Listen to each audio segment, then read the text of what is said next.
हमने black Monday भी देखा और शुक्रवार जब आया तो हमने कहा शुक्र है शुक्रवार है, थैंक गॉड इट्स फ्राइडे। लेकिन अब अगले हफ्ते की भविष्यवाणी बाजार को लेकर क्या रहेगी, इसमें भी हम चर्चा करेंगे। और भी कौन से ऐसे सेक्टर्स हैं जो इस बार चर्चा में रहे, जो चर्चा में रहने वाले हैं, उस पर भी चर्चा होगी। लेकिन सबसे पहले आने वाले हफ्ते की भविष्यवाणी कर दीजिए। देखिए, आने वाले हफ्ते की भविष्यवाणी अब जो वजन डाल रहे हैं मेरे ऊपर ना बहुत ज़्यादा है, क्योंकि बाजार के बारे में कहा जाता है भाव भगवान छे।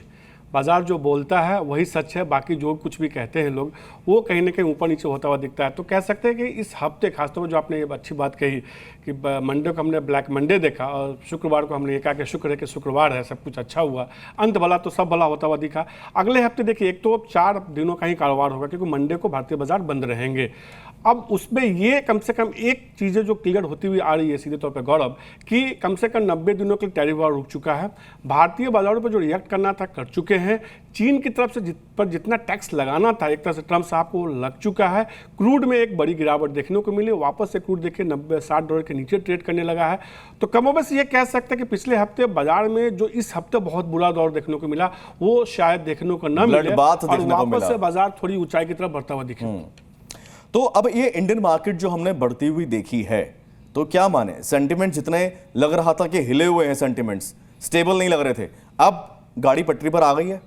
गाड़ी पटरी पे तो नहीं आई है। क्या होता है ना, बहुत ज़्यादा ऑप्टिमिस्ट होने की ज़रूरत नहीं है। मैंने पहले भी चर्चा में आपसे कहा था कि मैं ऑप्टिमिस्ट रहता हूँ चीज़ों को लेके। लेकिन क्या है कि जब बाजार में गिरावट आती है तो डर का माहौल इतना होता है कि लोग कहते हैं बेच दो बेच दो बेच दो। जब वापस से चीज़ें ठीक होने लगती है सबको लगता है सब कुछ ठीक हो गया, खरीद लो। ऐसा कुछ नहीं है, हालात बहुत ज़्यादा बदले नहीं है। अच्छी बात यह है गौरव की अब देखिए तिमाही नतीजे आने शुरू हो गए कंपनियों के। आज टीसीएस के नतीजे आए हैं और टीसीएस के नतीजों का इम्पैक्ट हमने देखना शुरू किया। आईटी कंपनियों का नतीजों की शुरुआत होती है। अब अगले हफ्ते बाकी और दिग्गज कंपनियों के नतीजे आने शुरू होंगे। बाकी आईटी कंपनियों के नतीजे आएंगे, कई सारे दूसरे दिग्गज कंपनियों के नतीजे आएंगे। तो भारतीय बाजार जो है ना, ग्लोबल ट्रिगर के बजाय अब भारतीय ट्रिगर्स जो हम कह सकते हैं कि हमारे जो स्वदेशी ट्रिगर है ना, उस पर ज़्यादा फोकस करने की कोशिश करेगा। वो देखने की कोशिश करेगा कि भारतीय कंपनियों के अगर नतीजे थोड़े बेहतर आ रहे हैं तो ये सोचेगा कि चल यार यहाँ से हो सकता है कि तेजी देखने को मिले। और एक लगातार जो मैं बात कह रहा हूँ ना, भारतीय बाजारों के लिए एक पॉजिटिव चीज़ जो मुझे लगता है कि कहीं ना कहीं ये हमेशा सोचना चाहिए, एक सिल्वर लाइन है कि अगर चीन और अमेरिका में लड़ाई शुरू ट्रेड बार ज़्यादा होता है तो अमेरिका किसको बड़ा विकल्प के तौर पर बनाएगा मैन्युफैक्चरिंग हब, भारत को ही बनाता हुआ दिखेगा।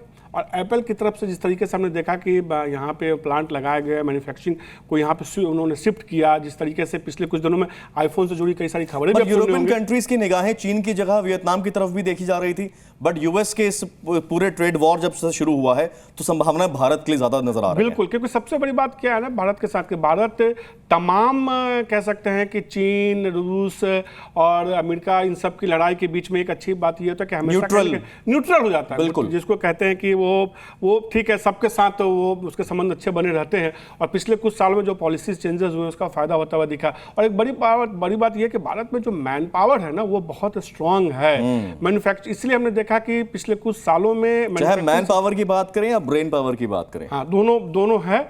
और उसका सही कहीं ना कहीं जो है हमने जो है इसका इम्पैक्ट होते हुए दिखा है। इसलिए अब देखिए कि भारत जो है मोबाइल उत्पादन में जो है एक मुकाम हासिल कर चुका है। एप्पल की जिस तरह से मैन्युफैक्चरिंग इंडिया में बढ़ी है और बीते कुछ दिनों में टनों टन फोन जिस तरीके से भारत से अमेरिका में शिफ्ट किया गया है वो अपने आप में बहुत कुछ कहता है। अब आपने फोन की बात की, भारत की तो आपने बात कर ली, लेकिन हमने तो सुना है पाकिस्तान में फोन को लेकर बहुत बुरा हाल है। पाकिस्तान में तो वैसे सब कुछ ही बेहाल है, लेकिन फोन का हाल अब ऐसा है कि 10-10 लाख रुपए के फोन वहां बिक रहे हैं। बिल्कुल, देखिए इसको एक कैलकुलेशन से सिंपल समझते हैं। अभी $1 की कीमत के मुकाबले अगर भारतीय करेंसी की बात करेंगे ना गौरव, तो वो करीब 86 रुपये के आसपास का आता है। अब अगर पाकिस्तान के करेंसी की बात करेंगे तो वो करीब 281 के आसपास आता है $1 के मुकाबले। तो वैसे ही उसकी स्थिति खराब है वहाँ पे, वैसे ही आईफोन वहाँ बहुत ज़्यादा महंगे होते हैं। लेकिन जो कैलकुलेशन निकल के आ रहा है टैरिफ वॉर का पूरा, हालांकि इस तरफ से कोई आधिकारिक बयान तो नहीं आया उनकी तरफ से, लेकिन जो कैलकुलेशन निकल के आ रहा है, जो उनका जो लेटेस्ट मॉडल है जो आने वाला है और जो अभी चल रहा है, उसका जो मैक्सिमम प्राइस है, चूंकि अलग ब्रांड उसके अलग मॉडल्स होते हैं, उसका रेंज है, उसकी एक कीमत जो है ना बढ़ के चौंक जाइएगा 10 लाख रुपये तक हो सकती है। और ये कहीं ना कहीं ये जो है ये दिखा रहा है कि वैसे ही खस्ताहाल पाकिस्तान है तो 10 लाख का मोबाइल वहाँ कौन। पाकिस्तान में एक चीज़ बहुत मशहूर है आजकल, जी बताइए। पाकिस्तान के गधे। और उन पर ज़्यादा जानकारी लेनी हो तो रात का 10 बजे का जी न्यूज़ का शो भी देखें, और पाकिस्तान के बारे में जितनी जानकारी आपको वहाँ मिलेगी ना मज़ेदार, वो कहीं और नहीं मिलने वाली। चलिए, पाकिस्तान के मोबाइल की तो हमने बात कर ली, लेकिन क्रूड ऑयल के जो प्राइस गिर रहे हैं वो भी ग्लोबल मार्केट में, तो इसको बताएं कि किस सेक्टर को फायदा होगा और किस सेक्टर में थम्स डाउन है। आपने काफ़ी शानदार सवाल पूछा। देखिए, सबसे बड़ी बात जो लगातार मैं कह रहा हूँ कि चेरी ऑन द केक कह लीजिए, कह दिए सिल्वर लाइन जो है, वो क्रूड ऑयल का जिस तरह से गिरावट देखने को मिली है ना, वो भारतीय बाजारों के लिए और इंडियन इकोनॉमी के लिए बहुत अच्छी खबर है। हम अपने जितनी ज़रूरत है ना क्रूड, उसका 85% तक जो है ना इम्पोर्ट करते हैं, और इन्फ्लेशन जो बढ़ता है, महंगाई जो बढ़ती है, उसकी एक सबसे बड़ी वजह जो है ना क्रूड ऑयल की कीमतें होती हैं। बिल्कुल। और जिस तरीके से आरबीआई गवर्नर ने इस बार अभी हमने देखा क्रेडिट पॉलिसी के समय उन्होंने जिस तरीके से बयान दिए कि हमें महंगाई को लेकर चिंता नहीं है, 4% का उन्होंने रखा है अपना टारगेट, तो इससे साफ उनको लगता है कि क्रूड यहाँ से ज़्यादा गिरेगा नहीं। अब क्रूड अगर यहाँ से ज़्यादा और कमज़ोर होता है तो किन कंपनियों को फायदा होता हुआ दिखेगा? पहले वो कंपनियां जो क्रूड का डिस्ट्रीब्यूशन करती है, खासतौर पर ऑयल मार्केटिंग कंपनियां, जो ओएमसीज कंपनियां हैं जो क्रूड को बेचती हैं, उनको फायदा होता हुआ दिखेगा, क्योंकि उनकी मार्जिन कम, खरीदारी का कॉस्ट उनका कम हो जाएगा और उनको फायदा होता है। दूसरा, वो कंपनियां जो बतौर रॉ मटेरियल क्रूड का इस्तेमाल करते हैं। अब जैसे आपको पता है मेडिसिन में भी क्रूड ऑयल का इस्तेमाल होता है, पेंट जो घरों में इस्तेमाल किया जाता है उसमें भी क्रूड ऑयल का इस्तेमाल होता है। बहुत सारे ऐसे प्रोडक्ट्स हैं, कम से कम 50 से 60 ऐसे प्रोडक्ट्स हैं इंडिया में जिसमें बतौर रॉ मटेरियल जो है क्रूड का इस्तेमाल किया जाता है। तो क्रूड जितना सस्ता होता है, ऑटोमोबाइल सेक्टर को लेकिन बहुत ज्यादा इससे फायदा नहीं होगा मुझे लगता है। कुछ सेक्टर्स को फायदा होगा, जैसे वो जो स्पेयर पार्ट्स, हाँ, जो कंपनियां लुब्रिकेंट बनाती है उनको बड़ा फायदा होता हुआ दिखेगा। क्योंकि आपने बिल्कुल सही बात कहा कि जैसे कुछ कंपनियां हैं ऑटोमोबाइल में, मैं उनका नाम तो नहीं लूंगा स्टॉक्स के, लेकिन उन कंपनियों की आमदनी का एक बड़ा हिस्सा अमेरिका से आता है, वो यूरोपियन कंट्री से आता है, अब चीन से आता है। अब अगर इन देशों में टैरिफ बढ़ते हैं, टैरिफ वॉर शुरू होता है, तो निश्चित रूप से वो अपना एक्सपोर्ट नहीं कर पाएंगे, वहाँ कॉस्टिंग ज़्यादा हो जाएगी तो उनकी कमाई कम होगी, तो उसका सीधे तौर पर असर तो होगा ही कुछ ऑटो कंपनियों पे।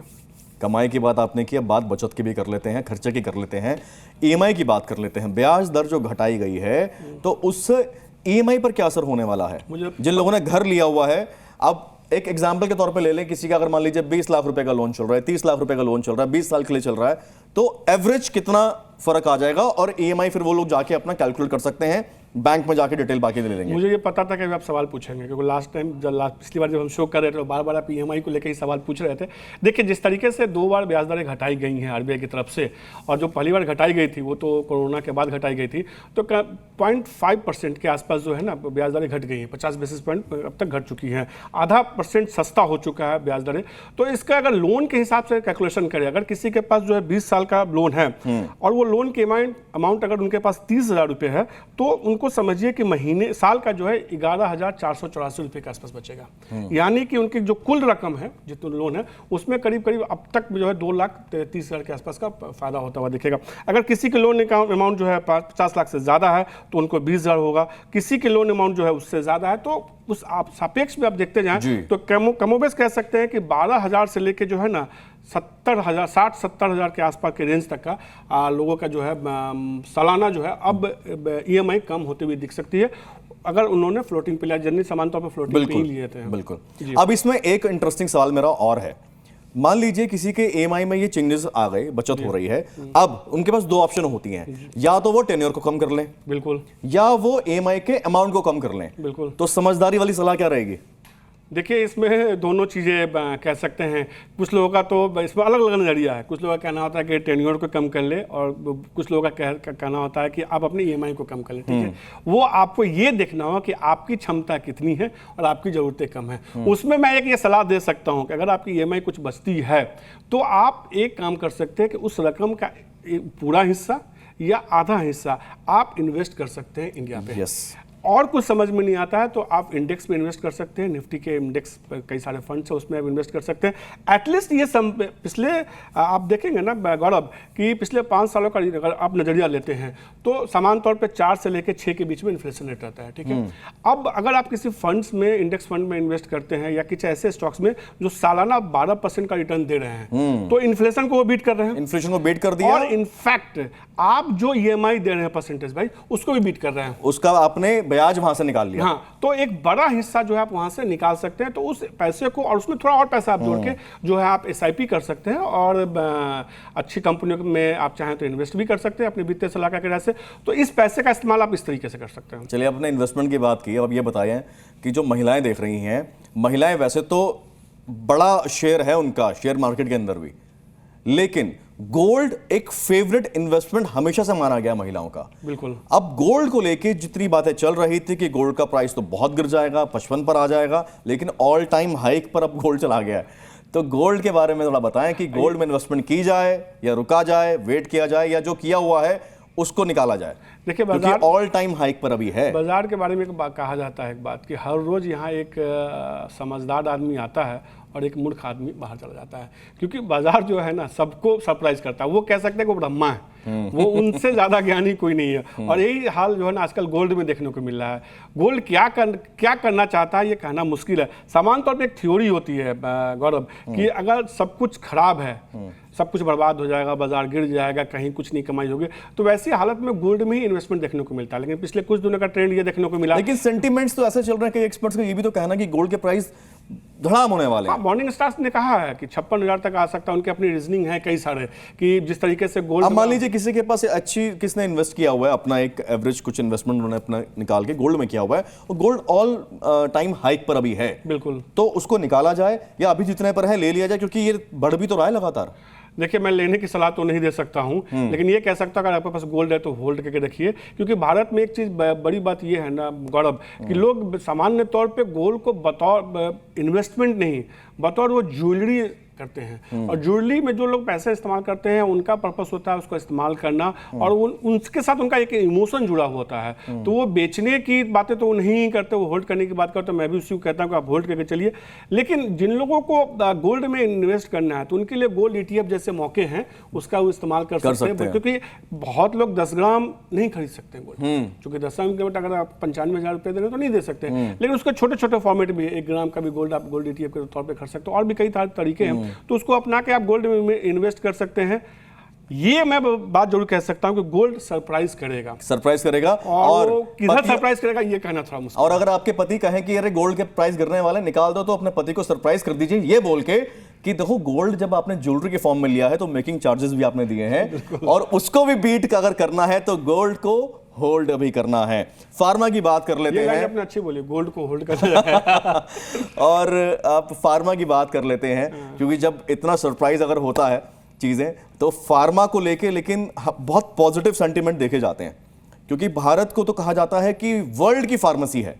तो फार्मा सेक्टर के स्टॉक्स की अगर बात करें तो उस पर आपकी क्या भविष्यवाणी है, क्या आपका आकलन है, क्या विश्लेषण है? आपने बिल्कुल सही कहा, और मुझे लगता है कि धीरे धीरे आप जो है बिजनेस सब पूरा समझने लगे हैं। देखिए, इसमें मसला गौरव राज गुप्ता नाम है मेरा। ये राज आपने छुपा रखा था, बिजनेस समझने वाला। देखिए, उसमें क्या है कि सबसे बड़ी बात यह है कि गोल्ड को लेकर, अगर फार्मा को लेकर मैं बात करूँ, अभी तक ये जब टैरिफ लगाया गया था ना, तो ट्रम्प साहब ने ये नहीं कहा था कि मैं टैरिफ फार्मा पे लगा रहा हूँ। उन्होंने कोई क्लैरिटी नहीं थी। बाद में उन्होंने कह दिया कि मैं फार्मा पे भी टैरिफ लगाऊंगा, और बहुत ही अलग तरीके से लगाऊंगा, सरप्राइजिंग हुआ सबके लिए। मतलब वो कुछ बड़ा उसमें करने वाला, अभी उन्होंने कुछ इस पर ऐलान नहीं किया। तो अब कहीं ना कहीं एक डर का माहौल तो है। अब सामने वालों ने ये कह दिया कि मैं आपके खिलाफ एक्शन लूंगा, क्या एक्शन लूंगा ये बता नहीं रहे, तो बाजार कहीं ना कहीं ना अनसर्टेनिटी पे जो है ना कहीं के नेगेटिव रिएक्ट करता है। और भारत में जो फार्मा कंपनी है उसमें कई सारी फार्मा कंपनी है, उनके जो है रेवेन्यू जो है ना 30 से 40% तक अमेरिका से आते हैं। अब अगर अमेरिका कहीं ना कहीं उनके ऊपर टैक्स लगाता है तो उन कंपनियों के रेवेन्यू पे असर होता हुआ दिखेगा। ये एक नज़रिया है। इसमें एक दूसरा नज़रिया जो मेरा मानना है कि ट्रम्प साहब कभी नहीं चाहेंगे कि वहाँ के लोगों को, अमेरिकी लोगों को दवा महंगी मिले। अगर आप ट्रम्प की जगह पे होते तो कभी आप बाकी सब चीज में आप निगोशिएशन कर लेते, लेकिन आप कभी नहीं चाहते लोगों के सेंटीमेंट्स जुड़े हैं उसके साथ में, लोगों को जो है दवाइयाँ महंगी मिले। तो हो सकता है कि फार्मा सेक्टर पे वो टैक्स लगाएं सिर्फ दिखाने के लिए, सिंबॉलिक। लेकिन भारत का जो फार्मा सेक्टर है उसका रॉ के लिए तो बहुत हद तक वो चाइना के साथ भी तो ट्रेड है हम लोगों का। हाँ बिल्कुल, उसका है, और उसका असर अगर चाइना का रॉ अगर होगा, हालांकि काम चल रहा है उस पर भी, हमारी जो नीतियां हैं वो ऐसी चल रही हैं कि इम्पैक्ट ना आए चाइना का, हम आत्मनिर्भर ही रहे। लेकिन फिलहाल चीन के साथ अभी बहुत ज्यादा उस तरह वर्तमान की अगर हम बात करें, हाँ, लेकिन जब तक ये अमेरिका की तरफ से कोई क्लैरिटी नहीं आती है ना, ये कह सकते हैं कि फार्मा सेक्टर में थोड़ा दबाव देखने को मिलेगा। और सामान्य तौर पे आईटी और फार्मा दो ऐसे सेक्टर है ना जिसको बतौर डिफेंसिव सेक्टर माना जाता है, जिसके बारे में ये उम्मीद की जाती है कि आपको कहीं पैसा नहीं बनेगा, यहाँ तो बने जाएगा, यहाँ गिरावट देखने को मिले। लेकिन ट्रम्प की नीतियों का सबसे ज्यादा कहीं असर अभी देखने को मिल रहा है फिलहाल, तो यही दो सेक्टर पर देखने को मिल रहा है। डिफेंसिव, तो आपने शब्द का इस्तेमाल किया, डिफेंस की बात कर लेते हैं। और क्योंकि गौरव भी साथ में है, गौरव, बम भारत ने अभी झलकियां दिखा दी हैं दुनिया को, उसकी 100 किलोमीटर की रेंज है। बिल्कुल। तो अब गौरव भी है और डिफेंस की बात भी हो रही है, तो डिफेंस सेक्टर की बात भी कर लेते हैं। उसका क्या भविष्य रहने वाला इस हफ्ते का आपके आकलन के हिसाब से? देखिए, ये एक ऐसा सेक्टर है जो हमेशा ग्रो ही करेगा, क्योंकि कह सकते हैं ना, ये महत्वाकांक्षा की पूरी लड़ाई है, और जब तक इंसान है महत्वाकांक्षा की लड़ाई होगी। ये जरूर था कि पिछले दिनों हमने देखा था कि 2024 में के आसपास डिफेंसिव स्टॉक्स में एक बहुत तेजी आई थी। 23 से शुरू हुई तो 24 तक गई थी। जब सरकार का ऐलान हुआ तो वो पीक टाइम था, वहां से एक मुनाफा वसूली देखने को मिली है। बेसिकली क्या है कि डिफेंस सेक्टर को जो ऑर्डर्स मिलते हैं ना, और वो ऑर्डर्स को जो पूरा करने में वो एक लंबा समय जाता है। वो ऑर्डर्स 1 साल के लिए नहीं होते या कुछ महीने के लिए नहीं होते। ऑर्डर्स जो है तो होते 4 साल 5 साल के लिए होते। तो उसकी विजिबिलिटी, उसमें आप अगर इन्वेस्ट करते हैं तो आप ये सोच के चलिए कि आपको 5 साल तक इसको होल्ड करना होगा।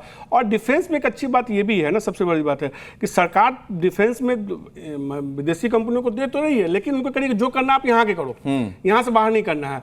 तो कमोबेश पूरा धंधा जो है ना, पूरा कारोबार अभी भी भारतीय डिफेंस कंपनी सरकारी कंपनियों में है। तो वो कंपनियां आज न कल तो ग्रो करेगी ही करेगी।